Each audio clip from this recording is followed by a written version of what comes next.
My name's Nickinator, and welcome back to the second episode of the Factorio Space Exploration mod pack. Before we get started, I just want to let you know that if you ever have any questions about anything, feel free to ask and I will get right back to you to answer my question the best I can. Without keeping you guys too much longer, we're going to jump right back in and explain what's going on.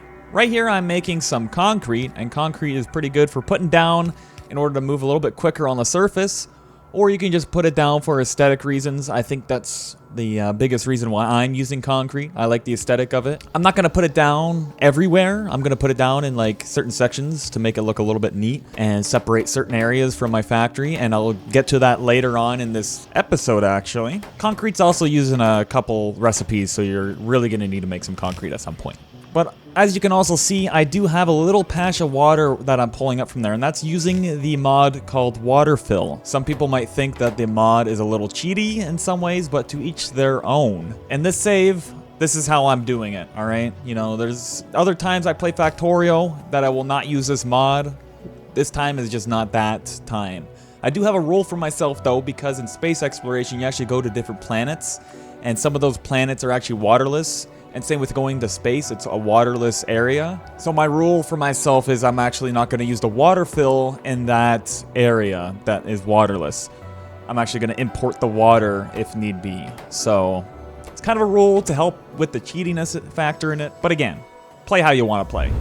Fast forwarding a little bit. Here we are setting up the process to make rockets and sending rockets into space. So rockets actually work a little bit differently in space exploration. Instead of sending up the rocket and receiving the white science in return, you actually set it up and get something called telemetry. Telemetry is then used in the recipe to make the next science, which is orange or rocket science. This will be the last science that you make on a planet. The rest of the sciences are going to be made in space.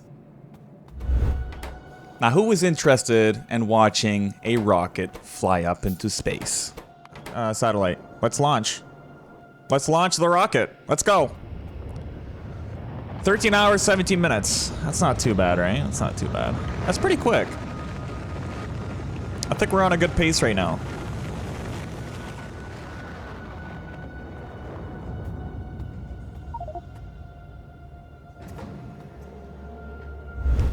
Now after making that rocket launch and getting the satellite telemetry, now is our time to start automating the orange science. So here we go, we got some of the orange science on the way with the assembling machines. I do have a slight flaw with the satellite telemetry that I actually came across a little bit later, but I didn't realize it at this time. But how it's set up is if the telemetry overflows right now, the rocket silo is actually going to continuously send up rockets and keep giving me telemetry even though it's full, and it's basically wasting. I do end up fixing this issue, but unfortunately it was not during this day of the factory, so you'll see that in a future video. I think it's the next one, but for now it's going to give me the telemetry that I need, and it does work for giving me some orange science. Setting up those rockets also have another use here in space exploration. They double as satellites, basically. So after setting up your second rocket, you have access to another panel. That panel looks just like this, where you can see the orbit. And here you go, this is the orbit in space. Right now it has a bunch of junk up there, but this is where you're gonna build space science, basically. It looks a little small to begin with, but you do build space platforms where you can expand it more, basically. We will eventually be going to space, but first that requires getting a cargo rocket, so we're still a little bit of the ways away from that. However, space is not the only thing you see in that panel when you launch more satellites. The more satellites that you launch, you actually explore new planets. And each planet will have its own resource that it's an abundance of. So some have special resources that are exclusive to space exploration. Some of them have more coal, some of them have more iron, some of them have no water, some of them are full of biters. It's crazy, alright? Each planet is different. And on top of that, every single one of them is a different size. So there really is a lot of different stuff going on with space exploration. It's pretty crazy.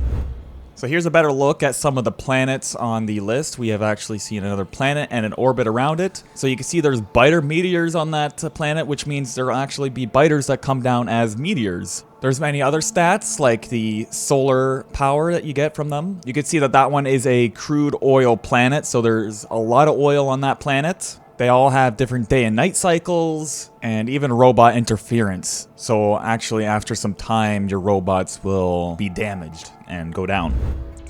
Moving on to what my future base design is going to be. Yes, it's city blocks. City blocks are a very common design lately, but this is what I'm going to be going with for the time being. The pros with city blocks is it's very easy to expand. It's quite an easy way to just copy and paste and drop down another block. I am using pre-existing blueprints for the rails, and yes, 4 rails to a block is a lot of rails. You can very well get away with just 2, but the 4 rails, I don't know, it's just basically a safe measure, just in case, stop those gridlocks. I'm not going to be fully jumping into city blocks right away, because we do have a functioning factory with the main bus, so the city blocks, I'm going to slowly move things into them, but majority of the factory is still coming from my main bus.